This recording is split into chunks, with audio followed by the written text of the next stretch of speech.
گویا کہ ماں سے یہ درس لے کے آئے ہوئے تھے کہ جس کی ماں رات کو سجدہ کرتی تھی پوری رات بیت جاتی تھی سجدہ پورا نہ ہوتا تھا، امام علی مقام نے تو ایسا سجدہ کیا ہے کہ زمانے کے زمانے گزر جائیں گے مگر سجدہ پورا نہیں ہوگا۔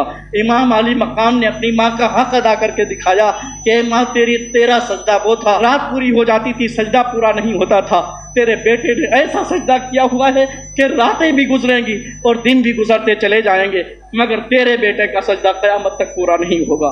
اے ماں، یہ تو نے اپنے بیٹے کو درس دیا ہوا ہے، وہی سبق میں سب لوگوں کو سنا رہا ہوں۔ حضرت امام علی مقام جو ہے وہ شہید ہو گئے، انا للہ و انا الیہ راجعون۔ یہ میں آپ سے پوچھنا چاہتا ہوں کہ یہ جو خنجر چلایا گیا یہ کس چیز پر چلایا گیا؟ اے حجر اسود، اگر تجھ کو کوئی تھوڑی سی تکلیف پہنچائے تو میں اس کی جان لے لوں گا۔ وجہ کیا ہے؟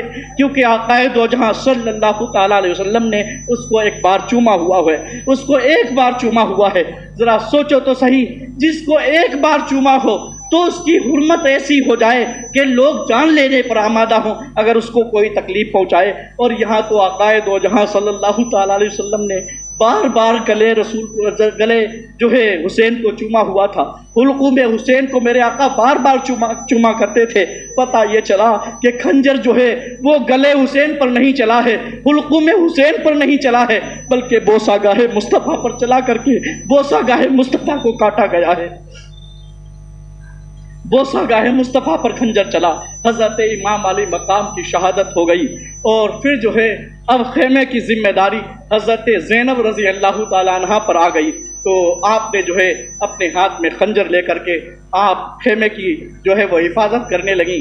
رات کا پہر آ رہا تھا تو یزیدیوں کی جانب سے ایک جو ہے کٹورا پانی لیا گیا اور حضرت حر کی بی بی کو وہ پانی دیا گیا، جاؤ خیمے میں پہنچا دو، یہ بچے بڑے تڑپ رہے ہیں۔ حضرت سکینہ رو رہی ہے تو حضرت حر کی بی بی سامنے آنے لگی۔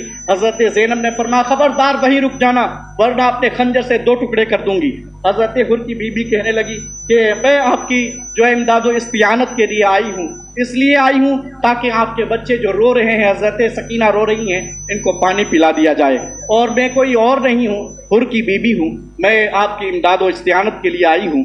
تو آپ نے جیسے ہی وہ کٹورا حضرت زینب کو دیا تو حضرت زینب نے حضرت سکینہ کو پکارا اور کہا کہ سکینہ لو، تم کو کافی پیاس لگی ہوئی ہے، پانی پی لو۔ حضرت سکینہ نے جواب دیا کہ اے جو ہے پھوپھی جان، آپ کو بھی تو پیاس لگی ہوئی ہے، آپ پانی کیوں نہیں پیتی؟ تو آپ نے فرمایا اہل بیت نبوت کا یہ دستور ہے کہ پہلے چھوٹے بچوں کو جو چیز آتی ہے پیش کی جاتی ہے، لہذا تم پانی پی لو۔ اب حضرت سکینہ نے وہ کٹورا لیا اور میدان کارزار کی جانب دوڑنا شروع کر دیا۔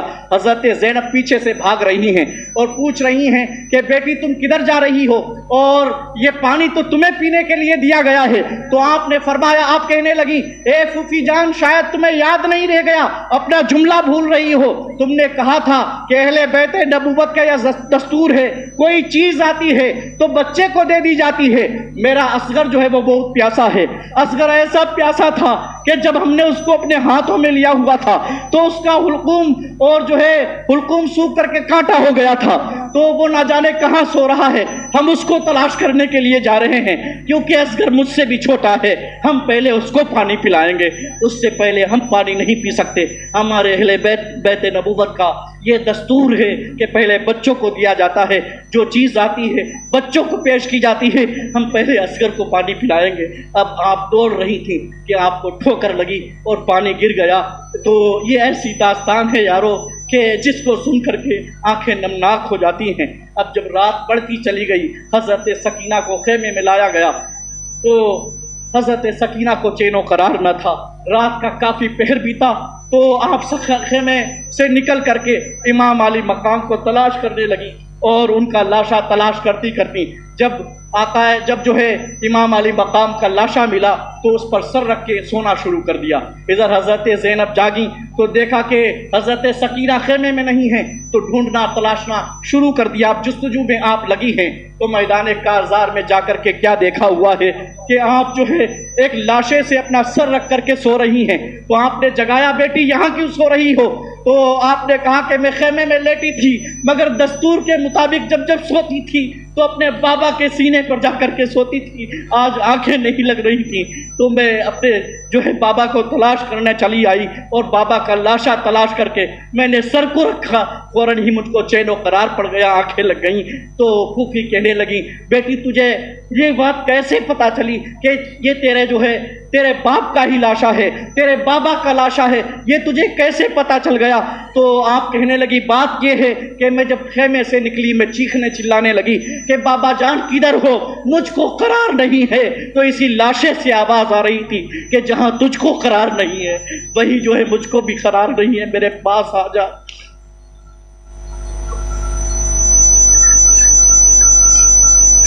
میرے پاس آ جا۔ تو میں اس لاش کے اوپر جیسے میں نے سر رکھا تو مجھ کو قرار آ گیا، مجھے پتا چل گیا یہ میرے بابا کا لاشا ہے، یہی میرے باپا کا لاشا ہے، میں قسم کھا کے کہہ سکتی ہوں۔ اب حضرت زینب نے حضرت سکینہ کو لیا اور سکینہ کو لینے کے بعد خیمے میں لے گئی۔ بہرحال یہ اہل بیت نبوت ایسے بے جو ہے سر و سامہ ہو گئے کہ ظالموں نے جب جو ہے مال غنیمت بٹورنا شروع کیا تو یہاں تھا ہی کیا خیمے میں جو کچھ مل سکتا تھا۔ بہرحال جو ہے کسی کی بالیاں نوچی گئیں تو کسی کے دوپٹے چھین لیے گئے۔ یہ وہ اہل بیت نبوت تھے کہ جن کے جو ہے چہروں کو کبھی چشم و پھلک نے نہیں دیکھا تھا، آج ظالموں نے دوپٹے چھین لیے تھے۔ تو حضرت زینب کہنے لگی کہ اب جو ہے اگر دوپٹے تمہارے پاس نہیں ہیں تو رب تعالیٰ نے تمہیں بال تو عطا کیے ہیں، بالوں سے اپنے چہروں کو چھپا کر کے پردہ جو ہے کرو، اپنے چہروں کو چھپا لو۔ یہ کیسے اہل بیت اطہار ہیں کہ ان سے وہ دوپٹے بھی چھین لیے گئے اور ان کو جو ہے نیزوں پر بلند کیا گیا، اور امام علی مقام کا جو سر تھا اس کو نیزے پہ بلند کر کے پیچھے سے ڈھول بجائی جا رہی تھی۔ میں یہی تو کہنا چاہتا ہوں سنیوں، تم کر کیا رہے ہو؟ ذرا اپنی چشمان اپنے آنکھوں سے پردہ تو ہٹا کر کے دیکھو، تم کیا کر رہے ہو؟ تم یزیدیوں کے جو ہے کردار کو اپنا کر کے اپنے آپ کو حسینی بتا رہے ہو، ڈھول بجا کر کے یہ کہتے ہو کہ ہم محبت حسین میں ڈھول بجاتے ہیں۔ میں یہ کہنا چاہتا ہوں ذرا پہلے جو ہے ہسٹری آف کربلا کو پڑھ کر کے دیکھو، ڈھول کب بجایا گیا تھا اور کس بنا پر بجایا گیا تھا۔ آگے آگے سر حسین ہے، پیچھے پیچھے سے یزیدی ڈھول بجا رہے ہیں، اور تم یہ کیا کارنامہ انجام دے رہے ہو؟ تمہارا کارنامہ ڈھول بجانا نہیں ہے، بلکہ تمہارا کارنامہ یہ ہونا چاہیے کہ جو بے سر و سامہ ہے، جو بے سہارا ہے، اس کا سہارا بن کے دکھاؤ، یہی حسینیت ہے۔ جو انسان برہنہ ہے اس کو کپڑے پہنا دو، یہی تو حسینیت ہے۔ جو انسان بھوکا ہے اس کو کھانا کھلا کر کے مسرور کر دو، یہی تو حسینیت ہے۔ جو انسان پیاسا ہے اس کو پانی پلا کر کے اس کے چہرے کے اوپر جو ہے مسرت کے آثار لا دو، یہی تو حسینیت ہے۔ یارو اگر تم سچے پکے حسینی بننا چاہتے ہو تو تم ڈھول سے حسینی نہیں بن سکتے۔ اگر حسینی بننا چاہتے ہو تو حسینی کردار کو اپناؤ، اور حسینی کردار ڈھول بجانا نہیں ہے، ڈھول بجانا تو یزیدیوں کا کردار ہے۔ آپ نے سن لیا امام علی مقام کا سر آگے ہے، پیچھے سے یزیدی ڈھول بجا رہے ہیں، اور ایسی شد و مد کے ساتھ ڈھول بجائی جا رہی ہے کہ ملک شام تک ڈھول بجائی گئی، کوفے سے لے کر کے ملک شام تک جو ہے وہ ڈھول بجائی گئی، اور کئی ڈھول اس میں پھوٹ بھی گئے، ایسے جو ہے شد و مد کے ساتھ ڈھول بجائی گئی تھی۔ تو تم کس کا کردار اپنا رہے ہو؟ میں یہ نہیں کہتا کہ تم جو ہے سچے پکے سنی نہیں ہو، یقیناً سنی ہو، لیکن تم لا علم ہو، تم علم سے ناشنا ہو، اس وجہ سے تمہیں پتہ نہیں ہے کہ ڈھول بجانا کردار کس کا ہے۔ یارو یاد رکھنا، ڈھول بجانا سنیوں کا کردار نہیں ہے، ڈھول بجانا حسینیوں کا کردار نہیں ہے، ارے ڈھول بجانا جو ہے وہ یزیدیوں کا کردار ہے۔ حضرت امام علی مقام کے سر مبارک کو جب نیزے میں لیا گیا، یہ سر جو ہے نیزہ گلے کی اس نلی میں ڈالا گیا تھا جس نلی میں آقا کائنات صلی اللہ تعالی علیہ وسلم کا لعاب مبارک گزرا ہوا تھا۔ یہ وہی جو ہے نلی تھی جس فاطمہ کا دودھ جہاں سے جو ہے گیا ہوا تھا، یہ وہی نلی تھی جس میں سے لقمہ علی آپ کے جو ہے منہ سے گزرے ہوئے تھے۔ اسی نلی میں ظالموں نے جو ہے نیزہ پیوست کیا اور آپ کے سر کو اوپر کیا، تو آپ کا سر ہے بار حسین کہ تیری جو ہے جرات کو سلام، تیری شہادت کو سلام۔ ایسا ہمارا حسین ہے کہ نیزے کے اوپر ہے، سر نیزے سے اوپر ہے اور سر تن سے جدا ہے، لیکن پھر بھی آپ کے لبہائے مبارک ہل رہے ہیں۔ اب بتایا یہ جاتا ہے، راوی بیان کرتا ہے کہ کسی نے لبہائے مبارک کی جانب اپنے کانوں کو بڑھایا، کیا حسین ہے، سر تن سے جدا ہے لیکن لبہائے مبارک ہل رہے ہیں۔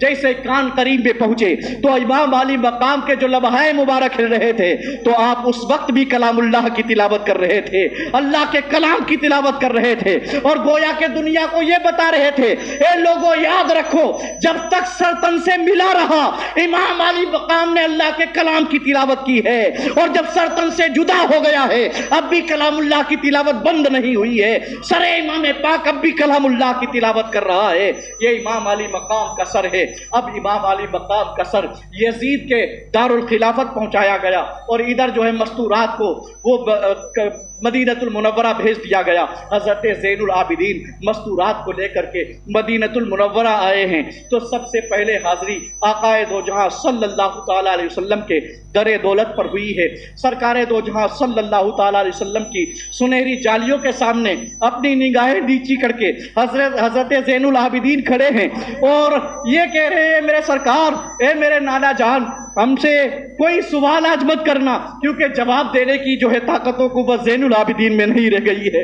مجھے معلوم ہے آپ کے سوال کیا ہوں گے، آپ یہی پوچھو گے، اے زین العابدین، ہمارے پیارے نواسے حسین کو کہاں چھوڑ آیا ہے، اور ہمارا چھوٹا سا علی اکبر کہاں رہ گیا ہے، دکھائی نہیں دیتا، علی اکبر کہاں رہ گیا ہے۔ اے میرے نانا جان، یہ سوال مت پوچھنا، کیونکہ زین العابدین میں طاقت و قوت نہیں ہے کہ ان سوالوں کا جواب دے سکے۔ نانا جان، یہ سوال مت پوچھنا، کیونکہ تمہارا حسین میدان کرب و بلا میں شہید ہو چکا ہے، تمہارا علی اصغر میدان کرب و بلا میں شہید ہو چکا ہے، علی اکبر میدان کرب و بلا میں شہید ہو چکا ہے۔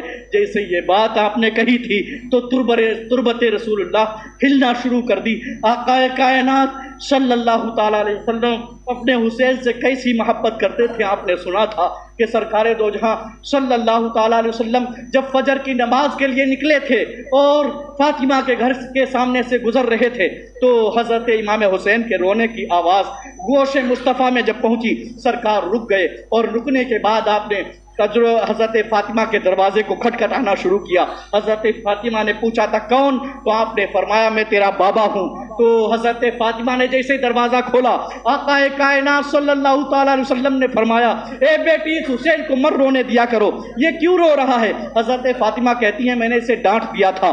آقا کائنات صلی اللہ تعالیٰ علیہ وسلم فرماتے ہیں، اے میری بیٹی، اسے کبھی مت ڈانٹا کرو، اسے کبھی مت رلایا کرو، کیونکہ جب حسین روتا ہے تو یہ قلب مصطفیٰ پاش پاش ہو جاتا ہے، میرا دل جو ہے وہ ٹکڑے ٹکڑے ہونے لگتا ہے، جس کے رونے سے سرکار دو جہاں کا قلب مبارک دکھ رہا ہو، جس کے رونے سے سرکار کائنات صلی اللہ تعالیٰ علیہ وسلم کو تکلیف ہوتی ہو، تو جس کے حلقوم پر خنجر چلا ہوگا تو ذرا بتاؤ تو صحیح سرکار دو جہاں کو کتنی تکلیف ہوئی ہوگی۔ تبھی تو کسی صحابی نے اسی دن یہ منظر اپنی جو ہے خواب میں دیکھا ہوا تھا اور یہ بیان کیا ہوا تھا کہ لوگوں، آج میں نے سرکار دو جہاں صلی اللہ تعالیٰ علیہ وسلم کو اپنے خواب میں دیکھا تھا۔ سرکار صلی اللہ تعالیٰ علیہ وسلم کے جو ہے زلف عنبری بکھری ہوئی تھی، اور سرکار دو جہاں صلی اللہ تعالیٰ علیہ وسلم کے چہرے بددعا پر بہت سارا گرد و غبار لگا ہوا تھا۔ تو میں نے سرکار سے پوچھا، حضور، آخر یہ چہرے بددعا جو چاند و سورج سے زیادہ چمکنے والا ہے آج گرد آلود کیسے ہو گیا؟ سرکار نے فرمایا، تمہیں پتہ نہیں ہے، میں آج میدان کرب و بلا میں تھا اور میرا حسین شہید کیا جا رہا تھا، تو میں اس کے پاس پہنچا اور اس کا گرد و غبار صاف کر رہا تھا، اور اس کو جو ہے گرد و غبار صاف کرنے کی وجہ سے جو گرد و غبار اڑ رہا تھا میرے جو ہے چہرے پر لگ رہا تھا۔ تو ذرا سوچو تو صحیح سرکار کائنات صلی اللہ تعالیٰ علیہ وسلم کو کتنی تکلیف پہنچائی ہے ان یزیدیوں نے۔ بہرحال حضرت امام علی مقام کا گھرانہ جو شہید ہوا ہے وہ کس لیے شہید ہوا؟ حضرت امام علی مقام کی زندگی کا آخری لمحہ ہم کو درس حیات دے گیا اور یہ بتا کر کے چلا گیا، اے لوگوں یاد رکھو، سر تن سے جدا ہوا اور جو نیزے پہ چڑھایا گیا، میں نے